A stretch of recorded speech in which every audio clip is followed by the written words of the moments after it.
सूरत में MD drugs के गढ़ रांदरे से 10 लाख रुपए की ड्रग्स जब्त, 3 तस्कर गिरफ्तार। Surat city police drugs in city अभियान चला रही है। इस अभियान के तहत लगातार नशा तस्करों और ड्रग्स माफिया को गिरफ्तार किया जा रहा है। इस अभियान के तहत सूरत से 10 लाख रुपए मूल्य की ड्रग्स जब्त की गई है। प्राप्त जानकारी के अनुसार सूरत क्राइम ब्रांच ने ड्रग्स तस्करों को पकड़ने के लिए 2 ऑपरेशन चलाए।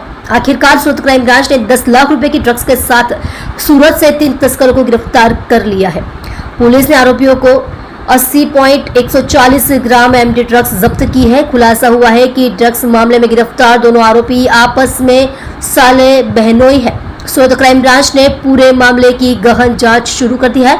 सूरत में क्राइम ब्रांच ने 10 लाख रुपए के एमडी ड्रग्स मामले में रांदेर टाउन इलाके से 3 लोगों को गिरफ्तार किया है। इन 3 में से 2 तो रिश्तेदार में साले निकले। आरोपी तस्करों फहाद सईद शेख, साहिल अल्ताफ सईद और सोहन हाजीफुल्लाह खान को गिरफ्तार कर लिया गया है।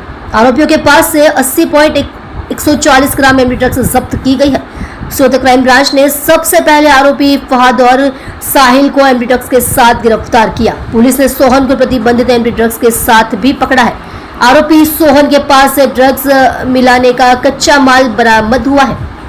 मैग्नीशियम सल्फेट की मात्रा भी पाई गई है। सोहन 24 जनवरी 2025 को मुंबई से प्रतिबंधित दवाएं और ड्रग्स मिलाने के लिए कच्चा माल लेकर आया था। आरोपी साहिल ने इससे पहले वर्ष 2019 में अपने चाचा की हत्या की थी। साहिल भी 6 महीने से जेल में रहा। यह पता चला है कि आरोपी फहाद शेख और साहिल सैयद आपस में साले बहनोई है। कुछ तस्कर ऑनलाइन दवाइयां मंगवाते हैं। यह ध्यान देने योग्य है कि कुछ तस्कर सोशल मीडिया और डार्क वेब का उपयोग करके एलएसडी ड्रग्स और हाइब्रिड मारिजुआना बेचने की गतिविधि में शामिल है। आरोपी पर नजर रखी जा रही थी। इसके अलावा सूरत में भी पुलिस द्वारा एक अभियान चलाया गया। सूचना के आधार पर आरोपी के घर पर छापा मारा गया और संबंधित संपत्ति जब्त कर ली गई। सूरत क्राइम ब्रांच द्वारा सूरत क्राइम ब्रांचના police inspector S N Parmar, PSI Maheda અને પીએસઆઈ કેચ પુવારની ટીમને એક ઇન્ફોર્મેશન મળી હતી કે સુરત રાંદેર રોડ ઉપર રહેતા ફહાદ શેખ અને સાહિલ સૈયદ બંનેનાઓ એમડી ડ્રગ્સ વેચે છે અને એ મુદ્દામાલ સાથે નીકળવાના છે। આ બાતમી આધારે પોલીસ ઇન્સ્પેક્ટર એસએન પરમાર તથા એમની ટીમ દ્વારા સુરત રાંદેર રોડ ઉપર અમર ચિલ્ડ્રન હોસ્પિટલ પાસે આ બંનેને એક બાઇક ઉપરથી બગમેન બાઇક ઉપરથી પકડવામાં આવ્યા અને આ બાઇક ઉપરથી પકડવામાં આવ્યા અને એમની અંગ ઝડતી કરતાં એમાંથી 53 ગ્રામ જેટલું એમડી ડ્રગ્સ મળી આવ્યું હતું, જેની કિંમત 5,38,000 જેટલી થાય છે।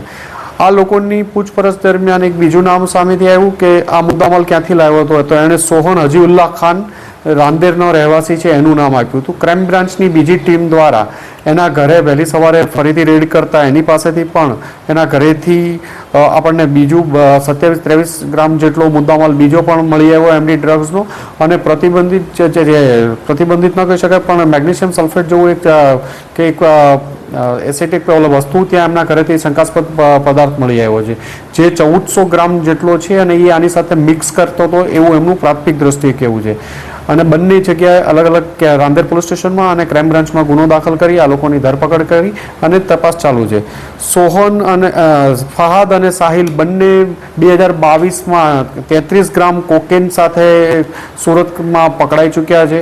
આ બંનેને જે આ કોકેન છે એ મુંબઈથી ઇબ્રાહિમ ઓડયો નામના એક માણસ પાસેથી લાવ્યા હતા અને આગળ ઇસ્માઇલ ગુજ્જર જે એના બનેવી થાય છે એ જે પણ આ કેસમાં ધરપકડ થઈ હતી ઇસ્માઇલ ગુજ્જરને આપતો હતો।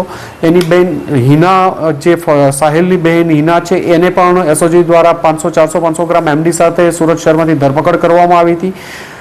ઇસ્માઇલ ગુજ્જર ને ઇબ્રાહિમ ઓડયો જે આનો બનેવી થાય છે એ મુંબઈથી ઇબ્રાહિમ ઓડયો જે એટીએસ દ્વારા 2022માં જ એક વડોદરાથી એક ફેક્ટરી પકડવાઈને 218 કિલો જેટલું એમડી પકડવામાં આવ્યું હતું।